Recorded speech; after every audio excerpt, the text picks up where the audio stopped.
Good morning. All right, that's better. Most of you know me, but for those that don't, my name is Terry Diamond, and I'm your host for today. So, thank you so much for coming. I really appreciate you taking the time out of the day to come in and spend some time with us. We have a really important program today to share with you, and as you can see by the room, it's not our usual crowd. People don't want to talk about death and dying, but it's an important subject. So, a few notes before we get started. On the table, you'll find a question sheet. You can jot down some questions. We'll have time for questions and answers at the end. The feedback form, important form to give me your opinions, tell me what you think, tell me what you'd like to see more of, less of, etc. Remember, I do a $50 gift certificate drawing for those of you who turn in the feedback form. Money. My brochure with the seminars for the rest of the year. There's some information from our panelists today. We also have a few guests joining us today that I'll introduce at the end of the seminar, and they'll take a minute to chat. The restrooms are out the door to the right, and if you would silence your phones, we'll get started. Okay, once again, I'm Terry Diamond. I'm a realtor with Berkshire Hathaway. Okay, why is a realtor doing these presentations? Because my passion and my focus is all about seniors. And I think it's important that you guys have access to the information. And I just learned that there are a few other people doing this, but I'm glad that you're here listening to this because education is so important. Okay, education, advocacy, and real estate, that's about me. I'm not here to try to sell you anything. They're not here to try to sell you anything.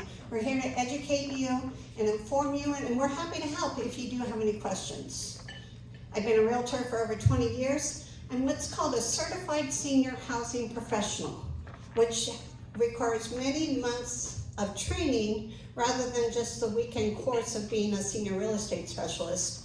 So that allows me to understand the needs and serve your needs better. That's what it's all about. What can I do for you? So, we're here to educate you on pre-planning funerals and preserving legacies. We talked about it's not a sales presentation, really just information. After the presentation, we'll open it up for questions and answers until noon, whichever comes first. Anybody have questions before we get started? No? Okay, so let's talk about what you're going to learn today. You'll notice attendance is down. We've been talking about that all morning. Okay, where last month we had 62 people. You couldn't even move in your chairs. Today we have about 25. Why is that, do you think?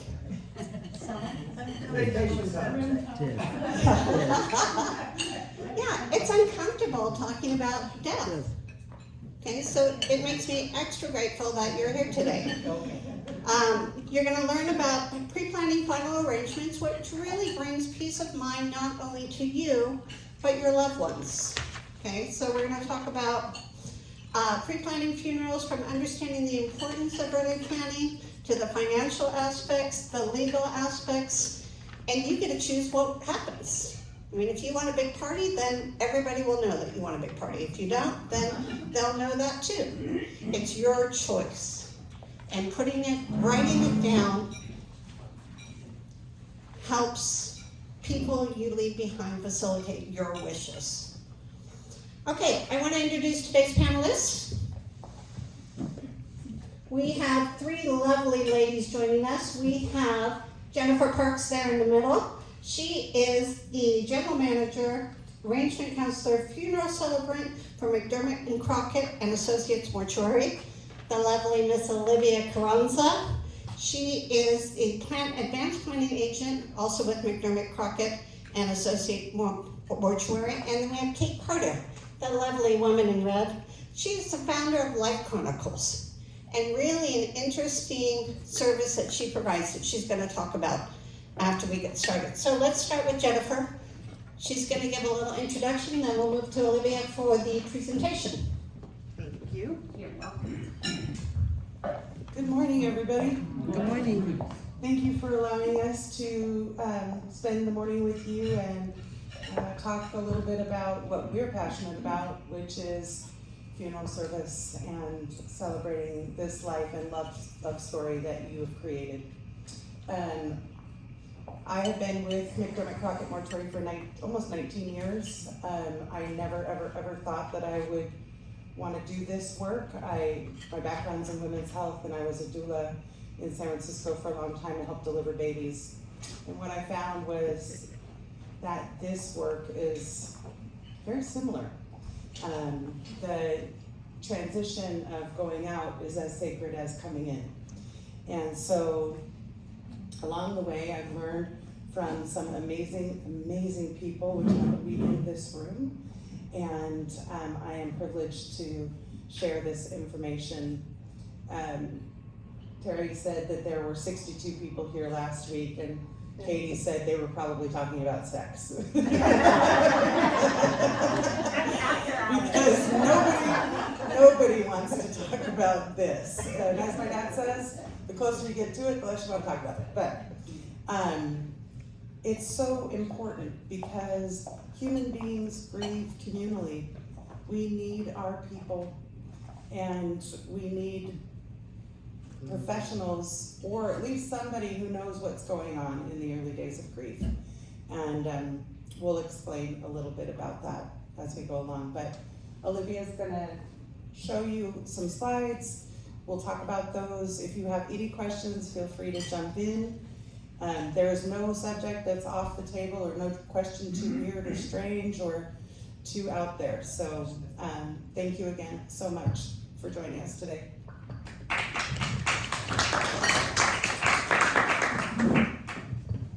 Good morning. Good morning.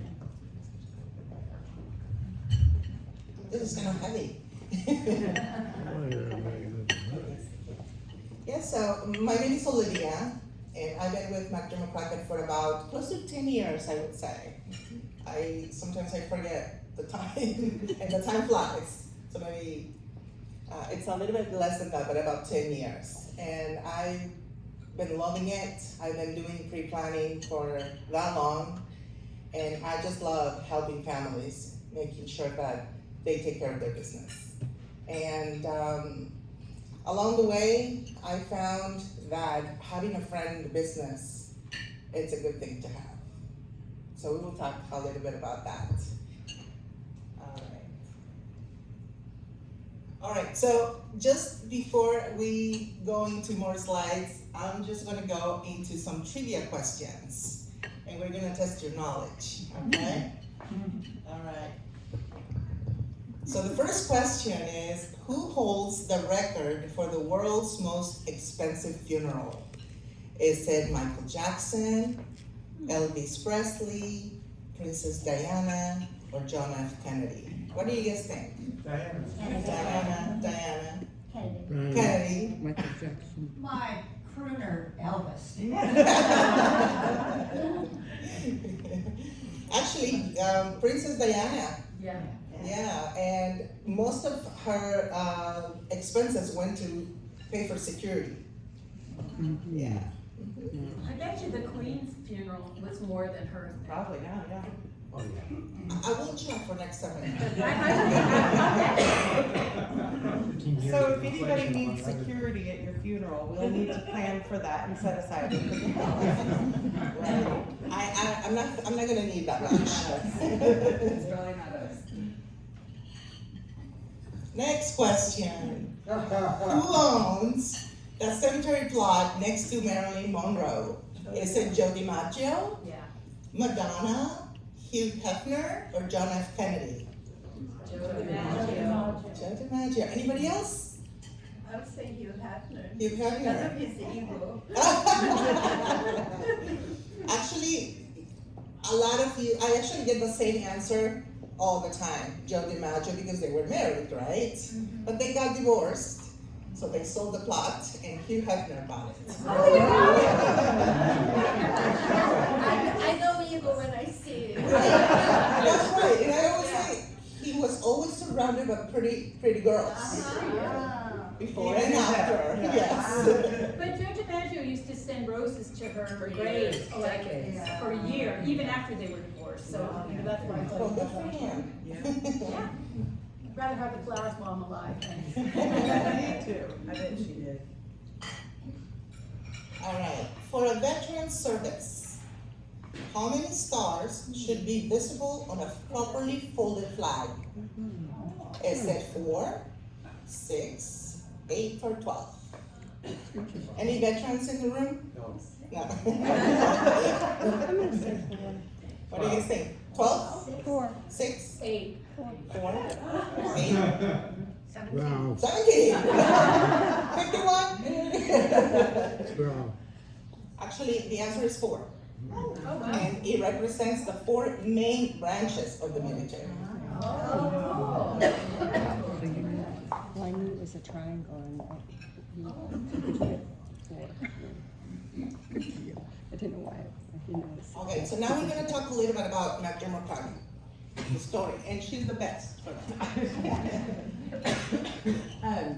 McDermott-Crockett Mortuary has been in business in Santa Barbara since 1906. We're the longest running funeral home in business today. Well, Tri-Hater came in the 20s, and everybody else much later. We were in a building on Pentecost and State for 70 years, and in 2005, the Crockett's sold that building and downsized because people weren't having big, elaborate 3 or 4 day funerals anymore, and they didn't need that space. We've been in this little historic chapel that was built in 1870 since 2009. And it is the perfect little sanctuary for us. It is redwood inside, it is non-denominational, it can be whatever anyone needs it to be on any given occasion. We've done services, traditional Catholic funeral services, rosaries, and visitation and things like that. And then we did Johnny Ogle's funeral. And Johnny Ogle was 98 years old. He was cantankerous and he loved Coors beer. So not Coors Light, Coors the original. So at any given time on Johnny's patio that was yellow, and he had a TV, he also had a keg of Coors beer and a collection of Coors glasses, pint glasses. He was famous for filling up a U-Band can full of candy and giving it to the girls at the bank. And he loved Cheetos and he loved to yell at Fox News on TV. So for Johnny's funeral, we celebrated his life with his grandkids, his one daughter who was adopted, and who he wrote, he was kind of a crusty old guy and he couldn't really tell his daughter how much he loved her verbally, but he wrote her the story of her adoption. And so we created this video which included the pages of that letter that he sent to her. And we gave away his pint glasses. And if Coors would have answered the phone at any time or an email, there would have been a Coors truck parked outside of our chapel that day, but they didn't answer.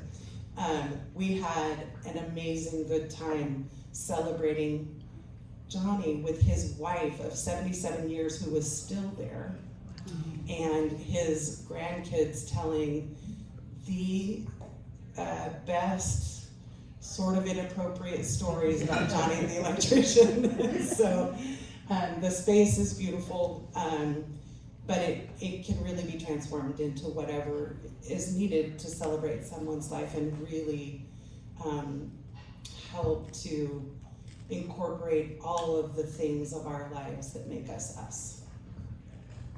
Maybe I missed it, but where is the chapel? We're at 2020 Chapala Street, so Chapala and Mission. Yeah, it's a beautiful, beautiful, cute chapel. Yeah, you should come and visit. Just say hi, nothing else. Just come say hi. Coffee and cookies.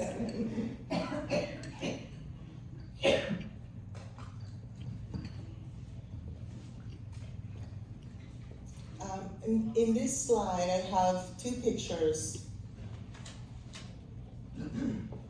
that are very important to me, and I want to share them with you. On the picture on the right is one of my best friends, Josefina. She died close to 10 years ago. And when she passed, it was a sudden death. We were not expecting it. She was very young. She had her husband and twins and a 5-year-old girl and an older girl. And very unexpected, she died. Nobody was prepared for that. And when she passed, her husband knew one of the funeral directors from McDermott-Crockett. And at that time when she passed, I actually worked for another funeral home in town. And to tell you the truth, I felt a little bit sad that he didn't call me to do the funeral for my friend. But I understood that he had a friend at another funeral home. So I called the funeral home and I talked to Jennifer. And I said, would you let me help with my friend's funeral home? You know, I'm someone that comes from another funeral home, but I'm asking her to let me help in her service. And of course she said yes. She said, of course. And after that, I felt like I took over. And I was arranging the flowers and I'm doing this and the music and we were picking everything. She had a beautiful service. Her white casket, red roses, it was beautiful. Everything was beautiful. And after that, I felt that I wanted to work with a team like that. That makes me feel like that. That makes our families feel like family. And then I switched, and then I've been working with her since. And I love it, and I love it. My friend, like I said, nothing was prepared for her. So, you know, we all, her husband and her kids and everybody had to help. Many, many different ways. You know, like if she wanted to be buried or cremated and what kind of flowers and things like that. Somebody else had to make all those decisions for her. Even though it was a beautiful service, beautiful. But somebody else had to make those decisions for her. Okay. With the other picture is my grandmother. She actually raised me, so to me she's like my mother. She passed away about 5 years ago in Mexico. And I was so blessed that I was able to go and be with her before she passed. And to the difference of my friend, she had everything planned. And we were expecting her death. She was sick. She had cancer and things like that. She was older too. It was more expected. But it was very different experience for us, the family, because she had everything planned. She even told us what she wanted to wear. Yeah, so it was so amazing to know that we just needed to go and make it. And actually my aunt made the Franciscan habit that she wanted to wear, and that's what she wore. She paid for everything, her casket, her flowers, the coffee, everything. It was all planned and paid for. The family was just able to get together, be family, hug each other, share stories, and just be with each other. It was really, really, really good. It was a different experience. Same beautiful thing, but a different experience. Everything was paid for, but the only thing, before I tell you this, when I went to the funeral home in Mexico, because that's where she was, I talked to the funeral director there, and I said, would you let me handle the service for my mom? And of course he said yes. But I didn't move to Mexico and work. I stayed there. So I only added these bookmarks with my grandmother's picture on it. And I got one for each child. And even though I was the oldest grandchild, she always treated me like a daughter. So I got one for me too. But this is all we paid out of pocket. These bookmarks, and that's it. And it was a beautiful thing to add. This is a common story too. Very common that who expects to die? I mean, we all know it's gonna happen. It's gonna happen. Nobody gets out alive, but we're not thinking about it every day. And a lot of times, your kids are gonna be the ones that say, I don't wanna talk about that. I don't wanna talk about that. And I've had so many conversations with people who are like, how do I tell my kids? Because they absolutely won't sit down and talk about this. This is a conversation driven in absolute love. You've taken care of your families your whole life. This is just one more step in taking care of the little details. I can't tell you how many people come sit in my office and they say, well, Mom, we should get a blue casket for Mom. And one sibling will say, why would we do that? Mom hated blue.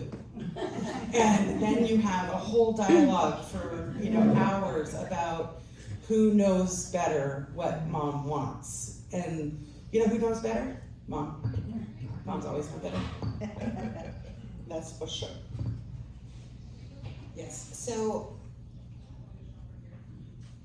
we have noticed through all these years that families have a struggle just putting together all the items and all the information that they need in order to start thinking about what they really want for themselves and for their loved ones.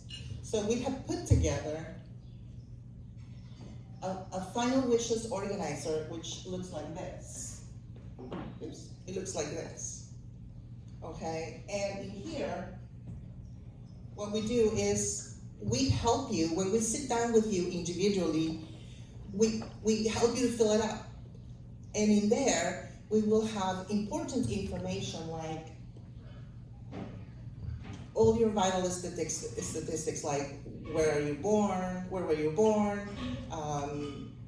your maiden name, your parents' information, what kind of services you want, what kind of, I don't know, if you want to be cremated, if you want to have a service, if you have anything special, like a custom or a tradition that it comes within your generations, that you want to honor that.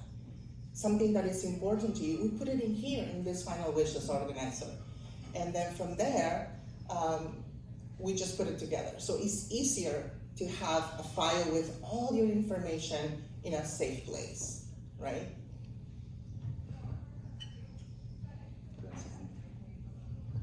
So when you come to us, when a family comes to us and they have experienced a loss, you kind of come into the mortuary with your arms full. Like, I have these 1,000 things to do. Who do I notify? Do I have to call Social Security? Do I have to go down there? What are my veterans benefits? What are my Social Security benefits?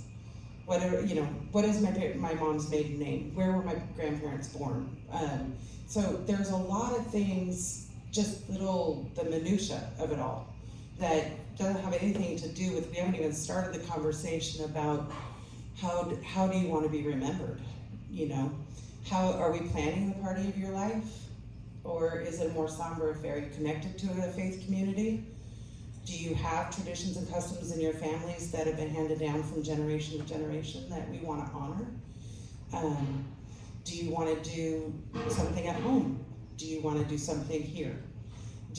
There are 1,000 questions, and I can tell you personally that you're not prepared to answer them when your brain is filled with cotton and you can't even form a sentence because you can't breathe, because you're grieving the loss of whomever that may be. I am in the unique position in that I found my purpose and passion a long time ago, and I thought I did a pretty good job at taking care of families and creating meaningful services and taking care of all of the details, because it's kind of like planning a wedding in 3 days. And then my son died a year ago, and he was 17, and I couldn't even navigate the bathroom. And there are Arlene and Kate in this room, who are just one of the many funeral professionals or death care professionals in this town who really understand what it means to suffer a loss. And many, many families will say to us, oh, I don't care, just throw me away. I can promise you that your kids, your nieces and nephews, your grandkids, your friends, the people who love you and have experienced this journey in life with you are not going to throw you away. And human beings grieve communally. We need people to wrap our arms around each other, to tell stories, and to celebrate the life and relationship that we have. You can do whatever that looks like. It doesn't have to be sad. It doesn't have to be long and drawn out. Your body doesn't have to be there. Your body can be there. Your body could be at home. Your body could be in the church. It could be at the funeral home. But ultimately, the gift that you give to your family and friends who will be planning these things for you with a little bit of information goes a long way.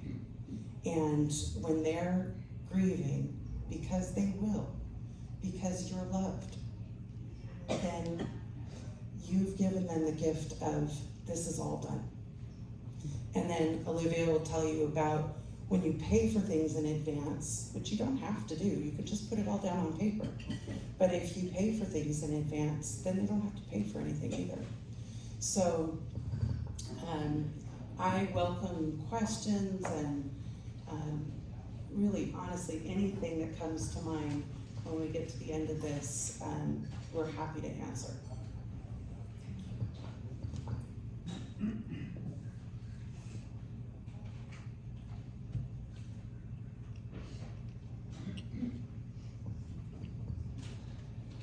Yes, so when we pre-plan, we are making sure that we're creating a better experience for our loved ones. That's what you're doing when you do it in advance. And some of the common reasons why people pre-plan their funerals, we have like 5 in here, but I think one of the main ones is decisions that would burden family later are handled now. They don't have to make those choices, ever, because you took care of that. Peace of mind to you, first of all, because it's all done. It's all taken care of. You don't have to talk about it anymore unless you want to change something. And your family as well. And like I said before, you're creating a better experience for them as well. And then important is also that your family members don't have any doubt about what you wanted if you specify, I want to be cremated. I absolutely want to be buried. They will know. It'll be better for them to know ahead of time. And then one of the most important things, if you decide to prepay for it, a lot of people don't know that you can prepay for it. A lot of people don't know that you can pre-plan for it. I have had families to come and visit us, and they're like 84 or older. And I had a lady come in the other day, and she was beautiful girl, 84 years old, and she said, I'm just here to start the conversation. This is too early still for me. And I said, amen. Yeah, but it's beautiful. And then I had another lady that came in yesterday, and she said, I didn't know I can ask these questions ahead of time. I didn't know that I can plan for this ahead of time, even though she already lost her husband. But sometimes we get lost in the loss, or sometimes it gives us awareness that life is so short and everything can change in a minute.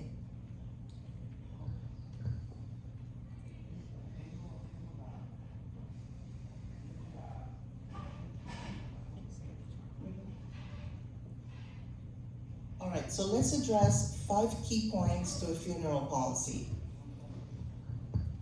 The first one, and Jennifer mentioned a little bit about that, is it locks in the cost. So whatever you pay today, it will never increase in price forever. Okay, so it's... And we are honoring pre-needs today that prepaid in 1992. And the cost of cremation in 1992 was $392. Wow. Today, it's $2,600. So, I mean, if you could pay, we were honestly still honoring even some into the 70s that were $192. So, it's forever. Yeah, that's a very important fact. the funerals statistically tend to double every 10 years. Double because of inflation. So they go up every year, but in 10 years, it's gonna be double. That's why you wanna lock in the price, today's cost. The second key point is funds protected by insurance provider. So what we do is when you decide to prepay in advance, then what we get your funds and we put it in an insurance company for them to keep it safe for you. All right, so by law, we cannot take your money if we haven't given you any services. So we have to kind of like place it on hold for you until we need it, and then we will retrieve it from the insurance company. But it's also for your protection. It's not in our pockets. We don't go shopping. We don't. So it's kind of like an escrow account. So it stays separate from you so that if you move to New York or Outer Mongolia, your money is connected to you. The only time that it's used is when you need it, when you die.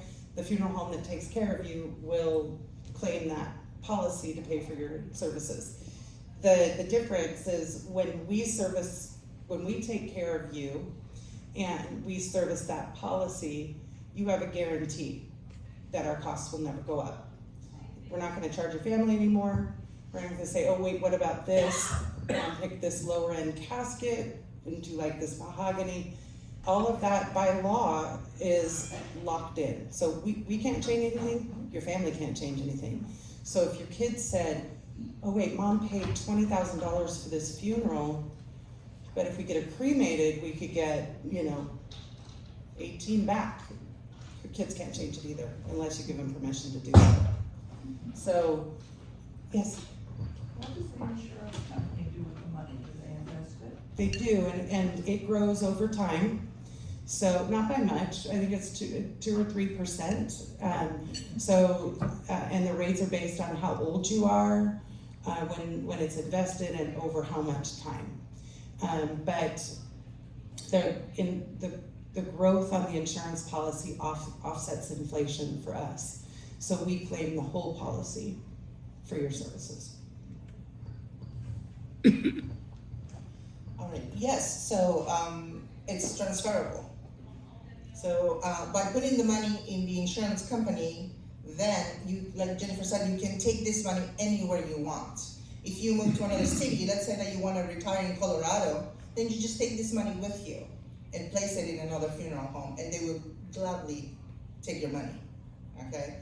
Now, something that is very unique to McDermott-Crockett is that we have about 238 funeral homes around the United States.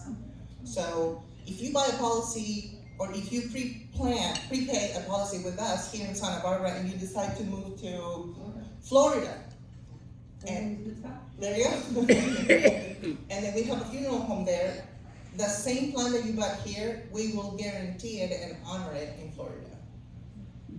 All right, so that's a very good peace of mind to know that we will honor it on any of all our funeral homes around the United States. But if you go to, let's say, Iowa, when we don't have one, then you'll just pick another funeral home that you like, that you want to work with, and they will take over your policy. So it's like having your money on this side pocket, and then you just transfer it to the other pocket. It's still your money, you're in control, in a way. All right. Manageable payments. So some families like to pay and forget. So they pay for the whole cremation, for the whole burial, whatever the expenses is, they pay up front, and they forget it, right? But some other families like to or need to get into a payment plan. So we build a payment plan based on what you choose.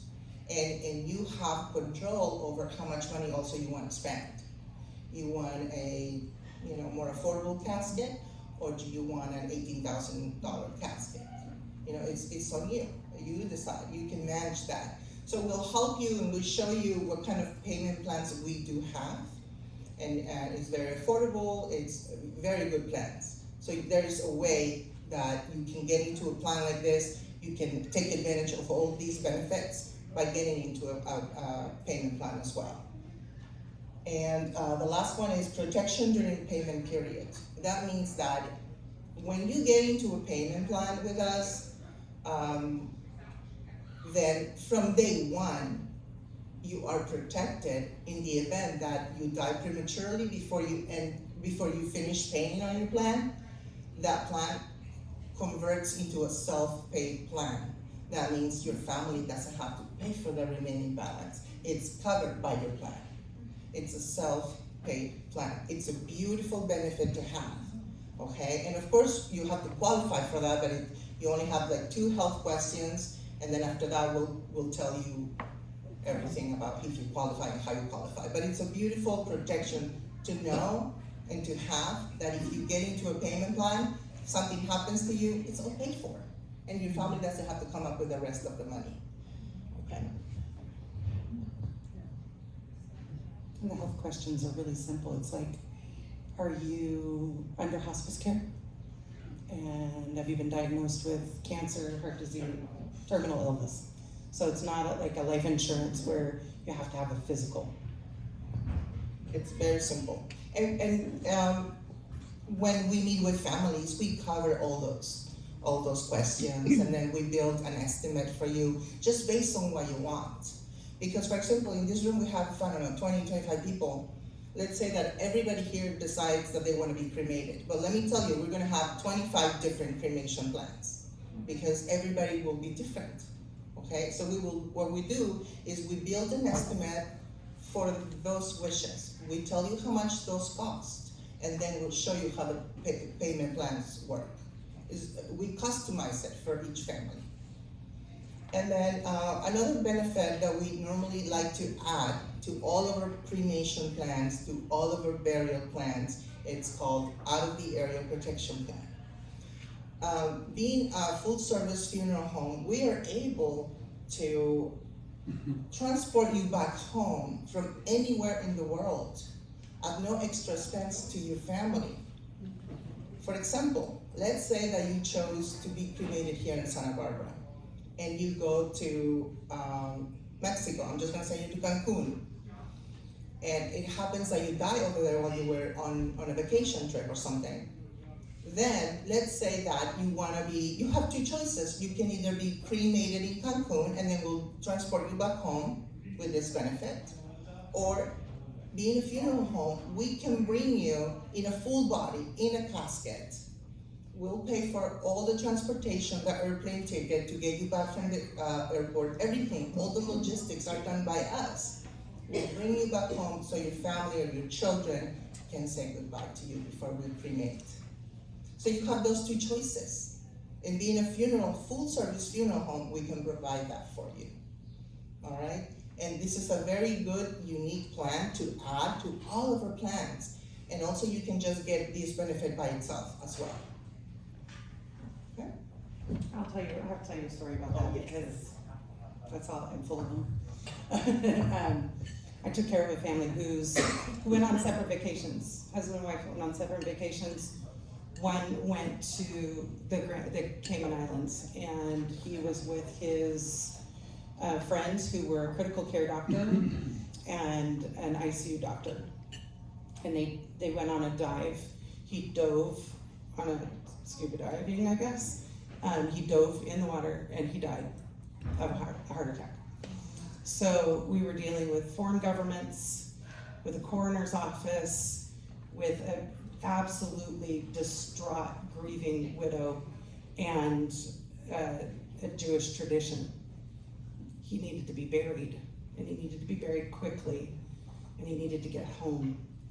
And because she had resources, and we had connections, with a whole bunch of people working together, we were able to bring his body home. It did take several days, and it included foreign governments opening up on a weekend, which I'm telling you, this widow could move mountains.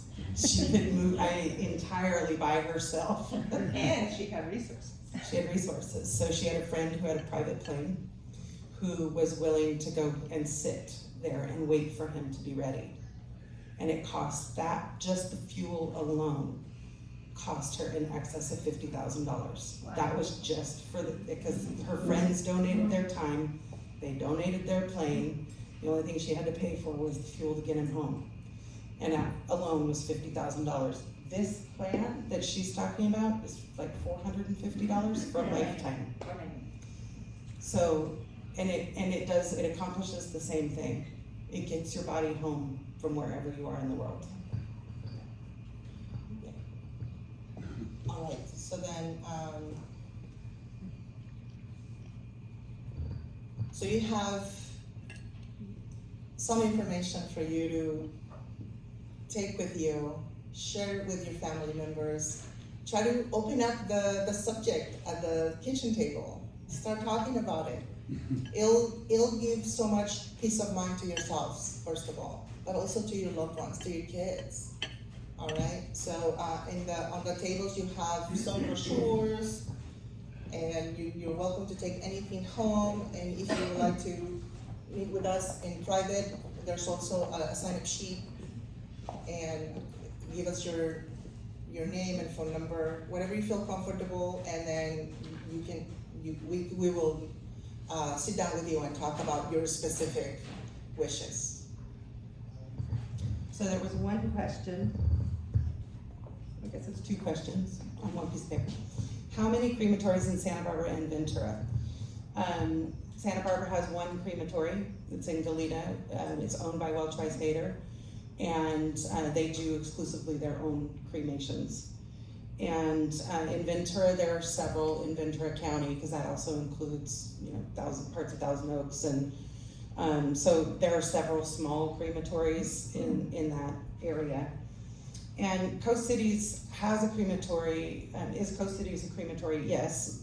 They have a crematory in Oxnard.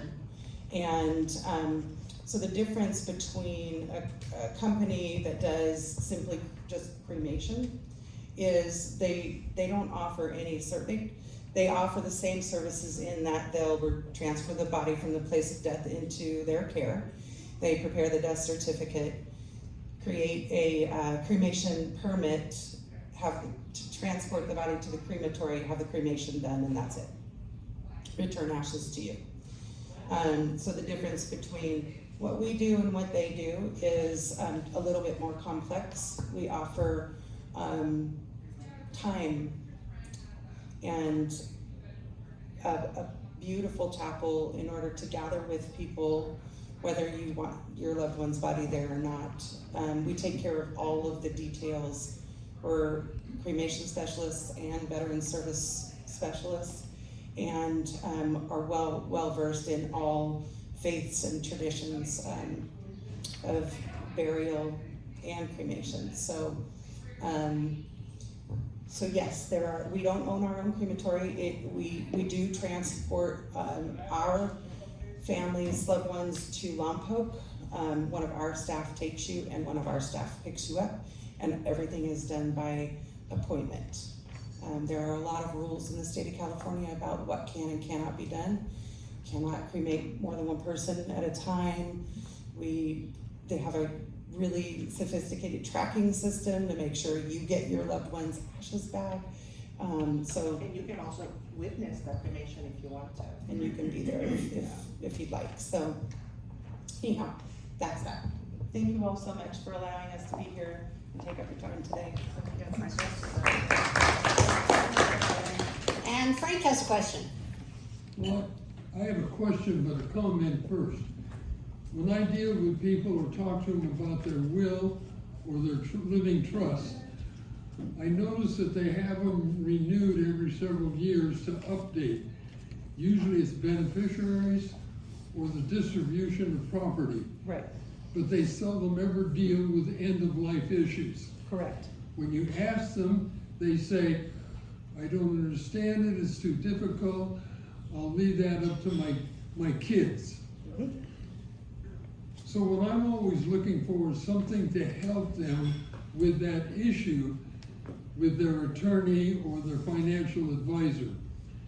For an example, I looked at this brochure. I read 2 comments in here I'd like you to comment on. Okay. One says payment options. One-time payment of $499 for lifetime coverage. The second comment is embalming or cremation services are taken care of by this company with no additional costs falling upon the loved ones. You said cremation's approximately $2,600. This language says to me, if I want to believe it, cremation costs $499. Is that correct? Somewhere it's $499. This For their this services, not.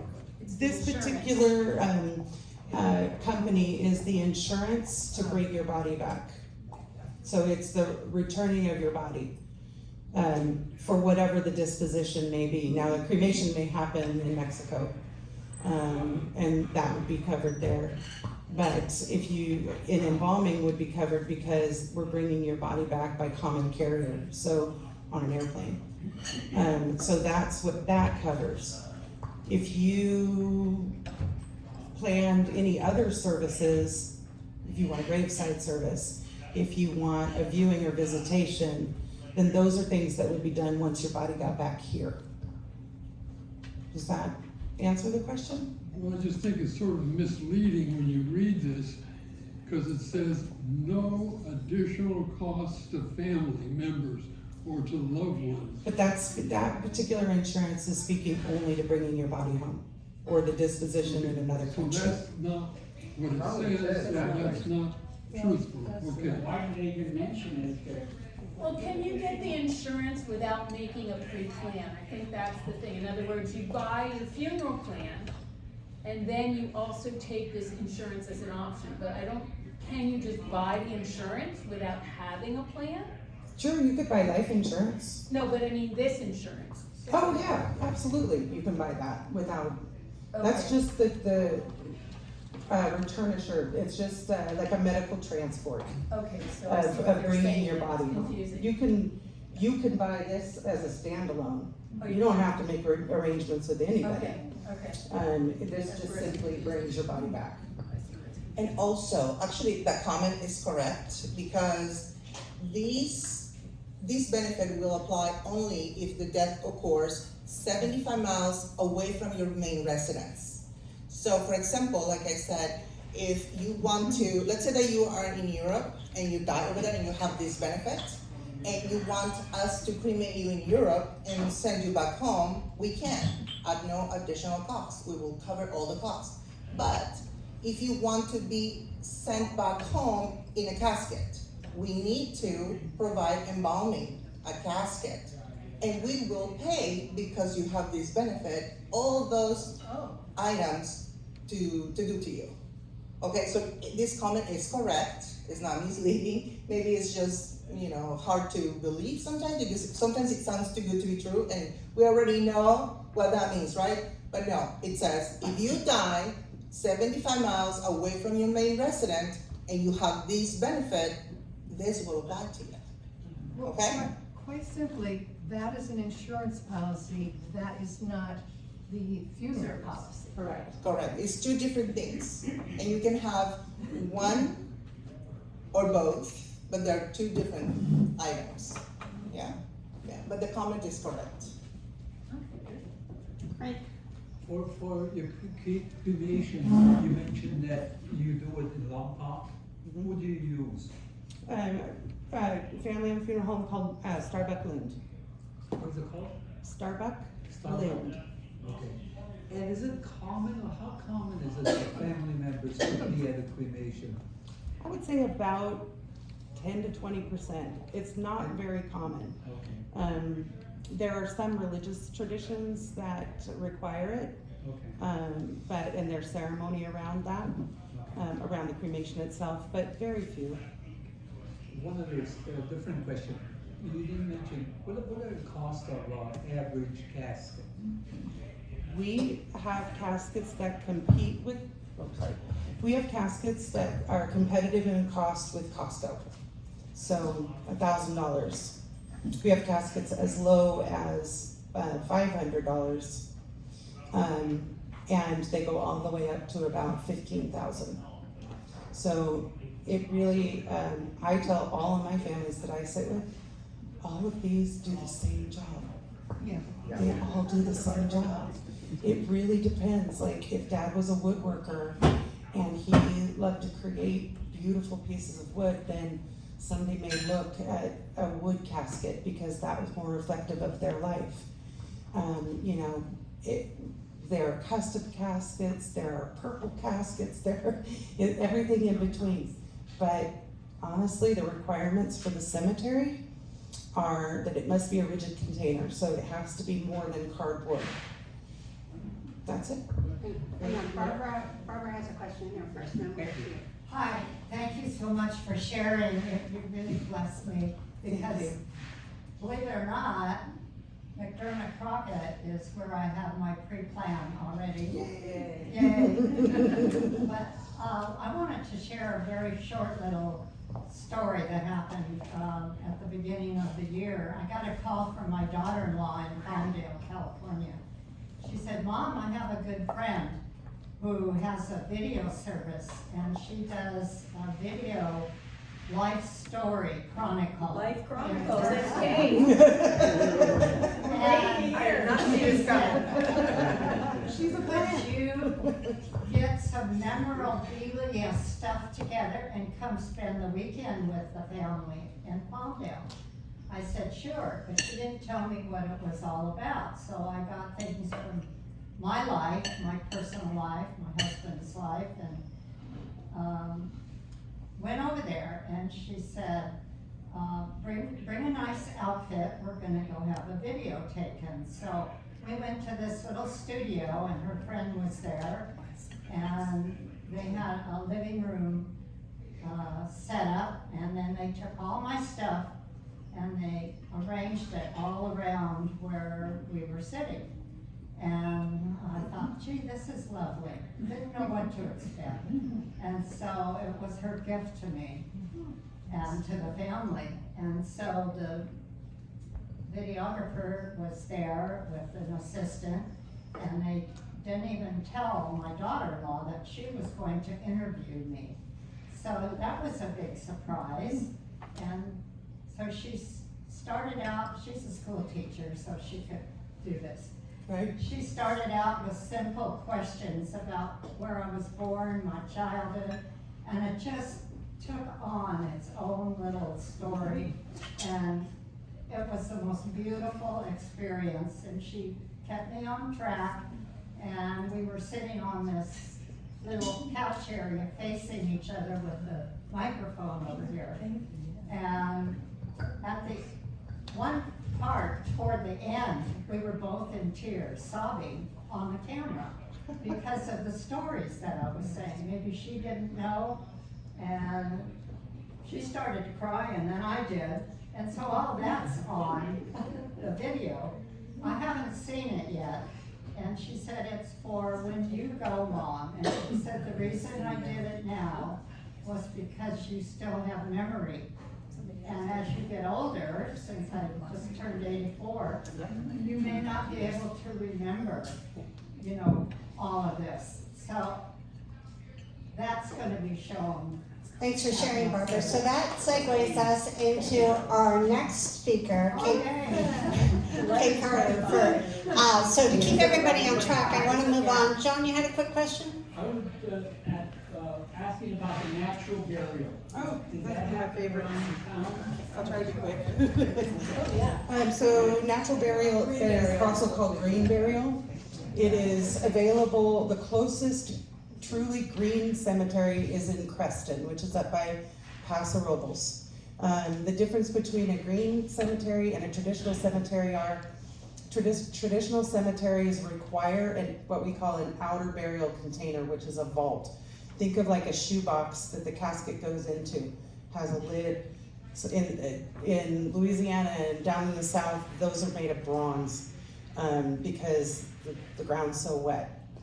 Here, they're usually made of concrete, but they're designed so that the heavy equipment doesn't cave the grave in, and it keeps everything level and protects the casket and the remains inside. So a green cemetery doesn't require anything. You can literally be shrouded in a bed sheet and laid in the ground. There are beautiful wicker, seagrass, gorgeous, caskets that can be done. You can be placed in, but you don't have to be. San Luis Obispo Cemetery is half green and half traditional. The other part of a green cemetery is that you cannot be embalmed. They don't want any formaldehyde, any heavy metal, all that stuff in the ground. And they usually use indigenous plants and boulders and GPS marking to track where all the graves are. So we offer green burial. We are happy to transport you anywhere you'd like to go. We took care of a local city councilman who is at Joshua Tree Cemetery down by the national park, and beautiful ceremony around that, and literally could just be laid with some flowers in a grave. So there is terramation also, which is kind of the newest thing. It's also called human composting. It's literally human composting. It's being done in Oregon and Washington, not quite here in California yet, but it'll be here soon. And it's a process of, instead of creating cremated remains, you create about 500 pounds of soil that you can use in your garden, in your orchard. They have natural preservation places in Washington where you can donate your soil. And that is a really interesting, very gentle, humane way to give your body back to the earth. What is that called again? Terramation. How long does the process take? It takes about a month and a half, about 6 weeks. So they put you in really bioactive soil. You can put trees. Really quick, Frank, because we need to move on. Since we only die once, a decision has to be made prior to that. In your experiences, what percentage of people are going with standard funeral, casket type of burials versus cremation in today's society? Well, it's different on the coast. I'll try to make this fast. It's different on the coasts because land is expensive and we're more transplants than in the middle of the country. It's still, 60 to 80% burial. Santa Barbara and our particular firm and California as a whole is about 85 to 90% cremation. That doesn't mean that you can't have a service with your body present before you're cremated. So it's just a disposition, cremation or burial. It doesn't have anything to do with the service that you have done. Thank you, ladies. Really, just great information. So, I really like to respect everybody's time. Barbara, thank you so much for sharing that wonderful story. It's a great segue into our next speaker. Kate Carter from Life Chronicles is going to talk about this service that she provides. So, welcome, Kate. Thanks. Boy, I'm going to try to make this quick. When Terry called, as every time I speak, someone says, well, can you speak for an hour? And I go, only an hour? Because I've been doing this for 25 years. We started in Santa Barbara 25 years ago. We've done almost 2,000 families now, but we've done 421 cities across the United States, films in the UK and Canada. I just got back from filming in Vancouver recently. I was going to suggest that you take a look at this because, and maybe make me able to do it faster. Our focus is seniors and seriously ill. But a long time ago, we kept talking about, well, I was 45 when I started this. 3 months later, I turned 46, but I'm sticking with the 45. And I'm now 71, which is hard to believe. But we used to talk a lot about, nobody wants to be called elderly or even seniors, so we called them chronologically gifted, which I am now in the club. Woo-hoo! But I have to tell you a funny story, because I have to. When I was looking at that insurance policy up there for, if you die when you're traveling, and I've heard great stories over the years, imagine almost 2,000 videos. And one of my favorite stories, and I honestly don't even know if it's true, but supposedly this family was traveling in Mexico and they brought their chronologically gifted grandmother with them on the trip, and she passed away. And the family was really concerned about trying to get her body back across the border. So they wrapped her in a rug and they put it on the roof of the station wagon they were driving, and they stopped in Mexico to have lunch, and they came out and someone had stolen their car. So get that insurance. And I'll tell you a personal story. When my mother-in-law passed away, we were looking at a place in town that we'd had experienced there before, and we really weren't very happy with it. It was very institutional, not very warm and inviting. And a neighbor said, "Oh, McDermott-Crockett just bought the chapel down the street," which we knew. I live on Chapala, about 5 blocks up, and we've all known in our neighborhood that chapel is so beautiful. And so they said, "Why don't you call?" So I called. Now it's my first time speaking to Jenny. And I think I'd already filmed her mother before that and didn't know Jenny. Her mother wasn't dying or anything, but she just had a story that she wanted her kids and grandchildren to know someday, and so we had done that. Anyway, I called there. Not only were we treated so kindly and so lovingly, but it was half the cost of the other place, in an absolutely beautiful chapel that my mother-in-law would have loved, that we had that service there. And because she was in her late 80s, I would guess at that time, she didn't have as many of her friends around. So it was really nice and cozy and beautiful. So anyway, a great experience. And then I had a friend who had a little child with very severe disabilities who never had a long life expectancy. And when she passed away, I think she was 6. And this was an acquaintance, a good acquaintance, but not like one of my best friends, but I still felt compelled to reach out to her and say, Shelley, if you want your little girl's body handled the way you would handle her, the way you would touch her, the way you would take care of her at this point, you need to call McDermott. And to this day, she still thanks me, because that was the experience. They honor rituals that I've never even heard of. I hate to tell them what my ritual's going to be, but we'll talk later. But it's just beautiful what they do, so I want to tell you about that. So anyway, back to Life Chronicles. So our focus, as we say, is seniors and seriously ill. That means you don't have to be seriously ill to be filmed by us. In fact, our very first video was of a lady in her 90s who was born in South Africa. Her family had moved to Boston, and when she was a child, they traveled across the country to California because she had health issues, and they felt that she would be better off in California. And this was in 2000 that we filmed her. The first year and a half we spent trying to build this and make it something that people understood what we were doing. So she was our first. And literally, I went to a funeral for Dr. Ovento last week. Does anybody remember Dr. Ovento, cardiologist, right? So I filmed Dr. Ovento and his wife and his girls in the last 6 months. So I went to a service, and this couple came up to me, and they were the grandchildren of that first woman that we filmed, and talked about that if we had filmed her even a year later, we would not have been able to get what we got. Because as we heard, and as we all know, things change in a blink. So we get lots of calls from people saying, well, I want to do my parents, but they're doing really good right now. And I'm like, why would you wait till they're not doing well?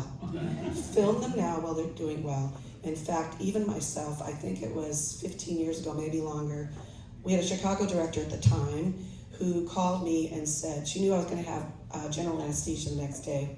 She said, Katie, I'm not saying you're going to die tomorrow, but when that time comes that something happens, if you haven't done a video for your own family, they're going to be very upset with you. And I've never thought of it that way. So I literally asked my daughter, would you run the camera? I sat down, and afterwards I went, wow, that was so great. And I'd heard that every time I'd filmed someone, but to have the experience myself. And I thought, okay, so what was it? First of all, big check mark off my to-do list. Kind of like, you say you're going to do your will. Well, we call it a loving will, because this is what you do for the emotional future of the people who care about you, for them to have this. Secondly, I think there are things we think we tell the people we love every day or a lot of times, and they're probably in our heads and we haven't verbalized them. So I got a chance to say all those things, and the last thing I realized was when that moment comes and I'm leaving this body, I just know my last thought's gonna be, I'm so glad I did that video for my family. Now my kids like to joke that they've heard quite enough of me, thank you. And I always say, well, my grandchildren are gonna wanna watch this. And I know that's true. So if you look at what I printed for you guys, you can see some of the different families that we filmed. And I don't know your name back there, the lady who was talking about her filming. It wasn't Life Chronicles, because we don't work in a studio. We go to your home. We go to the place that you're most recognizable, that your loved ones would know that that was your home. And we also make it effortless that way, because we ask people, please don't prepare, it's not necessary. Having done over almost 2,000 videos, we know how to walk you through a conversation about your life. But as you said, what happens that's so fascinating is sometimes it's easier than others. You have some people you have to really draw them out. But most people, once you start them talking about their life, it just flows. It's your story, you know that story. But the facilitator is there to keep you moving along. I had an old guy in Ventura, I filmed, he was a vet. And he walks up to me after he got right in my face. He goes, you know why you're so good at this? I said, I don't know why. I was kind of afraid. And he said, because you kept me moving along, which I'd never really thought about that before, but that's part of the process. But also I find it fascinating. From the time I started this, when we filmed seniors, when they started getting into their stories, they almost visually change. It's like you can see what they looked like when they were young. You hear it in their voice because they are in that moment re-experiencing that. So a couple of weeks ago, I was filming at Casa Dorinda a lady who was really kind of conflicted. She told me that she'd been thinking about this for years. She knew about Life Chronicles and thought about doing it, but she said, you know, my kids, for complicated family issues, probably aren't going to be interested in it. I do have nieces and nephews who'll be interested, and certainly my husband. But she finally decided to do it. We sat her down, because she says, well, I'm not famous. I don't have these big important stories. I wasn't a vet or didn't experience the Holocaust or all these other stories that we've gotten over the years.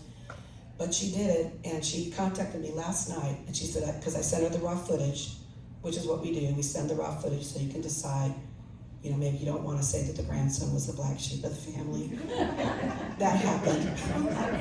That happened. Oh, I knew we were going to cut that when we drove away.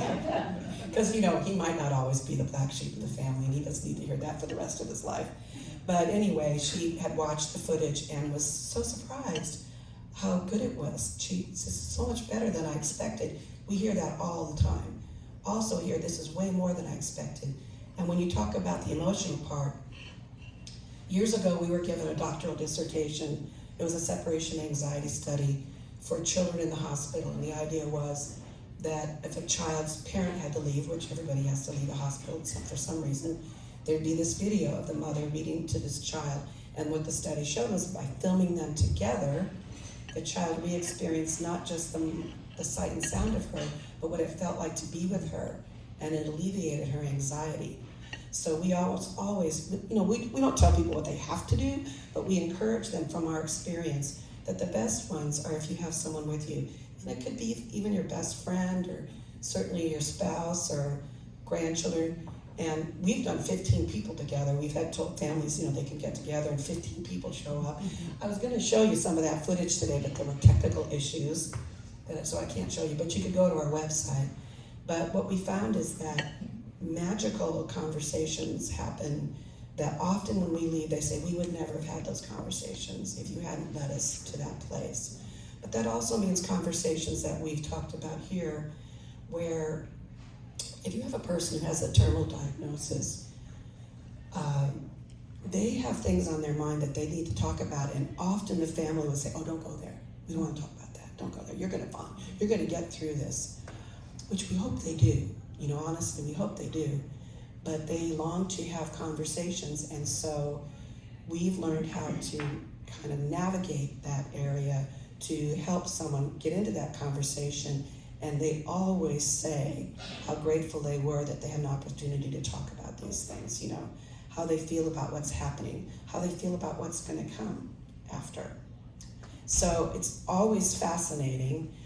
It's always good for everyone. And I tell you, I know I could talk to you for an hour, but I'll tell you one more little story. Recently got a call from a 24-year-old young woman in Toronto who we had filmed her with her mother 13 years before when she was 11. And she called me and she said, "Oh, I'm so grateful I found you, that you're still here, because we can't find the video of my mother and I'm just desperate to watch it." So I said, "No problem. We keep everything. We archive everything. You should see our archive. It's kind of crazy." And I found the video. I exported it into a link, which is what we do now. Nobody plays DVDs anymore. And we make private links that no one can get to except you, but you're free to share it with friends and family, whoever you want, because it belongs to you. So I sent her the link, and she called me back, and she said, "You have no idea what this means to me." She says, "To this day, I'm still processing my grief of the loss of my mother." She says, "You have no idea what this means to me." I said, "Well, I've been doing it for 25 years. I do know what it means to you."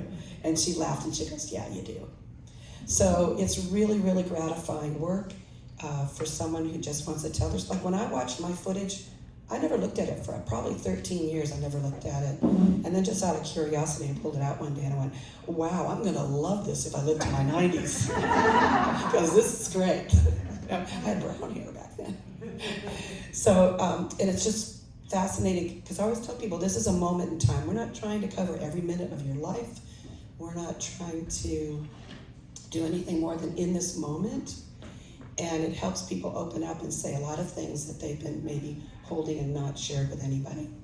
So there's a million more things I could show you. That actually has a picture right here of Michael Orchowski, who we filmed, and his wife. Everything that you see on our website, all the pictures, all the footage, everything, is from our videos. None of it's, off of Shutterstock or anything like that. And the families that we filmed, we are a nonprofit. We don't charge for what we do. We do ask people to donate if they can, and most people do donate something, but it's not, no one's turned away. We have a lot of young, dying parents leaving very small children who have been financially devastated because of what they're going through, and none of them gets turned away. Nobody gets turned away. But we do need support, so we ask people to donate if they can. Again, no one gets turned away. But Michael had brain cancer, and they got all through that.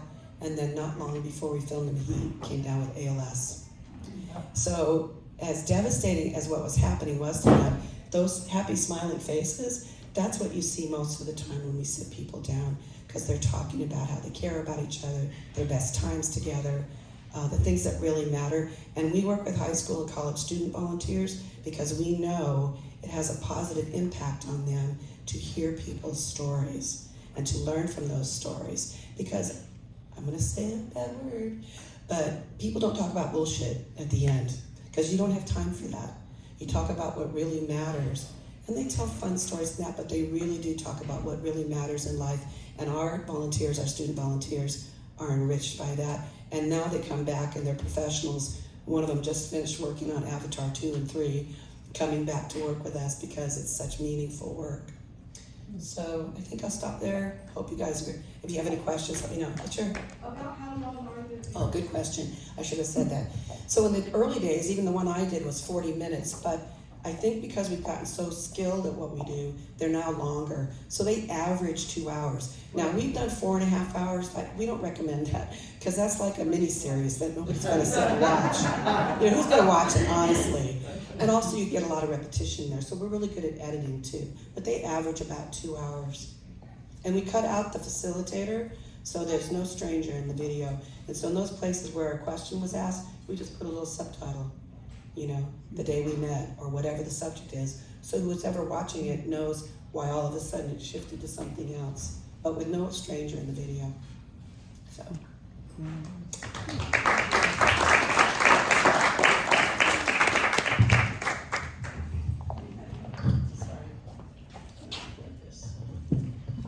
Thank you so much. I'm sorry your time got cut short. I know you can talk, and maybe we'll have you back another day. That would be great. Questions? Frank? Terry, I'd like to ask a question because a number of the people I work with, one or the other in the family is dealing with dementia, early Alzheimer. how do you deal with that in a video where the family wants a living example of the family? Well, How we do you encourage deal with people to someone? do it early onset if possible. We've done late onset. I'll tell you an interesting story. Luciana just stepped out, and she's with Alomar, Villa Alomar, which is an Alzheimer's facility right around the corner from my house. And long ago, we got a call to film a person there. I was speaking at a hospice conference, and her daughter, who's a nurse, came up and said, "My mother's not early stage, she's later. Would you still film her because my sister lives in another state and can't see my mom?" I said, "Sure, we'll give it a shot." So we got there, and she could barely answer yes or no to anything. It was really clear very quickly that we weren't gonna get very much, but let's turn on the cameras and see what we get. And her daughter put a Red Sox baseball hat on her head, and the Red Sox had just won the World Series for the first time in like 92 years. It was the away one though, not the home one. Anyway, her mom had been a lifelong Red Sox fan. Her daughter put that hat on her head. Thank God we had the cameras running, because she proceeded to sing 2 verses of Take Me Back to the Ball Game. And her daughter had tears streaming down her face because she knew we got something that normally we wouldn't get. But I've learned a lot about filming Alzheimer's patients. You know, you don't correct them because there's just not, that's just anxiety for them. So you just let them, and I encourage the families, don't try to keep trying to correct them, because this is who they are, this is where they are, they can't help that. And then they'll, you know, somebody will roll their eyes because they've told the same story several times. We just pick the best take and not worry about the rest. Yeah. So it is, and I'll tell you something I'm gonna say really important about those Alzheimer's and others that we've done like that. One of the best parts, and I was just talking to a woman whose husband we filmed who had Alzheimer's, is that video, especially if it's not late term, not late stage, that video can be given to caregivers, because often Alzheimer's patients end up in the care of strangers at some point because it becomes overwhelming for the families. So that video can be given to that caregiver, and it connects them to that patient in a way that's not possible anymore, which means better care. It means better care. Thank you. Okay, we have a couple of guests here that I want to recognize besides our panelists who are kind enough to join us. Arlene Stepuchet. She's an end-of-life doula with Diane and Grace. Do you want to say a few words? Just a couple minutes. I'll make it really quick. So one of the things that I want to share with you is part of planning, if you haven't yet done this, and I'm hoping everyone in this room has. How many of you have done an advanced healthcare directive? Great. If you have not raised your hand, please take one of these. And if you know someone in your life that hasn't, please take one of these. This is from Cottage, and I invite you, my message to everybody is if you're over 18, you need to plan what you want done on your behalf. So please take one, because it also has my business card. Anybody know what an end-of-life doula is? Ever heard of it? One person. Okay. So how many of you have heard of a midwife for babies, right? Also known as a birth doula. As Jenny so aptly said, end of life mimics beginning of life. And so I work with a team of 5 women, here, other women in Santa Barbara, and we start with the conversation. Like, I want to talk to my kids about this, but I don't even know how to bring it up. So from that point, all the way through diagnosis, how do I get caregivers, when is it time for placement, how do I deal with terminal illness, legacy planning, using Kate and other resources for people, through the death process, anointing the body, all that stuff, and then grief support. All also donation-based here in Santa Barbara. My website is dyingingrace.com. Please take a card that's attached, and then you can give this to someone. And what I would say, I want to leave you with this. So, because she did come here. So this is my favorite joke. Woody Allen says, "It's not that I'm afraid of death.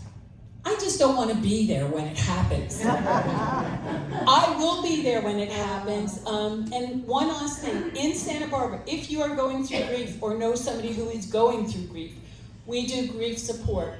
We have wonderful grief services here in Santa Barbara, but right now, Hospice in Santa Barbara is an 8-week waiting list if you had a loss. So we're the stopgap measure. We'll work with you till you get enrolled in Hospice in Santa Barbara or some other resource. So if your heart's hurting because someone you love is not there anymore, please reach out to me. I'm Arlene, Dying in Grace, I'll put them over here so it's easy for you. Thanks so much. Thank you so much, Arlene. Also, we'd like to welcome Luciana. She is the Community Service Director for Villa Almar, which is an Alzheimer care community. Here, do you want to say a few words? Just quickly. Hi everybody, this was a surprise, but my name is Luciana. I used to be a community consultant for the Alzheimer's Association. Actually, Arlene was the one who started me on this path. She was the first one to hire me. And our jobs and lives and paths intersected so many times already. Even though I do not work for the Alzheimer's Association anymore, I work at Villa Alma, which is a memory care. We are specialized. All we do is memory care, all levels of memory care. I still do consulting to families because the Alzheimer's Association doesn't have consultants locally anymore. They changed their focus to, to a 1-800 line out of Chicago. I still do family consulting, so I don't charge anything. Just call me at the office. I'll be with you online as long as it takes, because my heart and all our hearts, we do this from the heart, not, it's a passion that we have. So if you have any questions about memory care, services, resources, what to do next, I also wrote a book called Ahead of Dementia, which gives you the path of caring for somebody with memory loss. I'm here for you. My name is Luciana Villalama. She's the best. Thank you.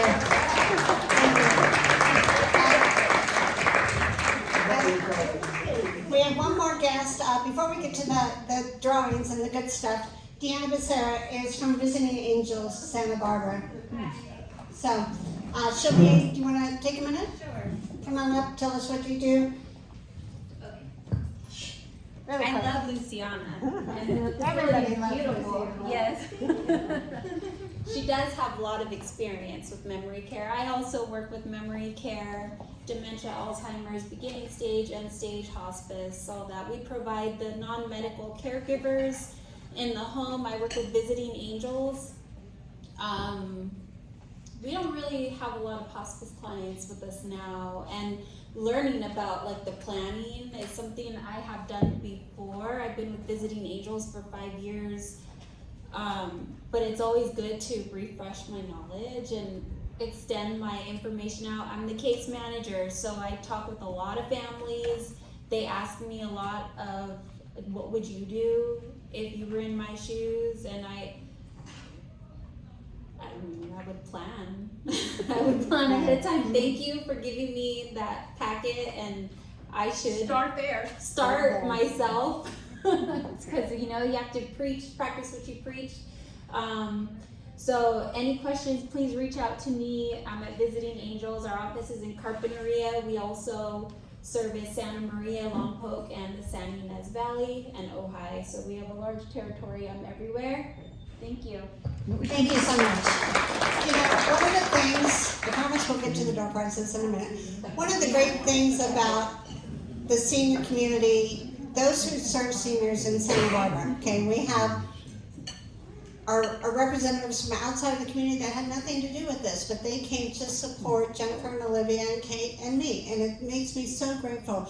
There are so many people in this community that work on behalf of seniors. It just warms my heart. This is why I do what I do, because of the people that help facilitate your needs and bringing you information or helping you through grief or planning your funeral, or I like to say party because that's what mine will be. It just, thank you so much for coming and attending, and thanks for all the support from the people in the community. Next month's seminar, it's always on the second Tuesday of the month here at Mulligan's. It's on aging in place. So hopefully we'll have another full house, but I'm really pleased that you all came for this. Any questions before we do the drawings? What was the woman's name for Visiting Angels? Deanna Becerra. Deanna Becerra. Thank you. Okay. These are for, I gave away 2 $25 gift cards just for showing up. John, You won.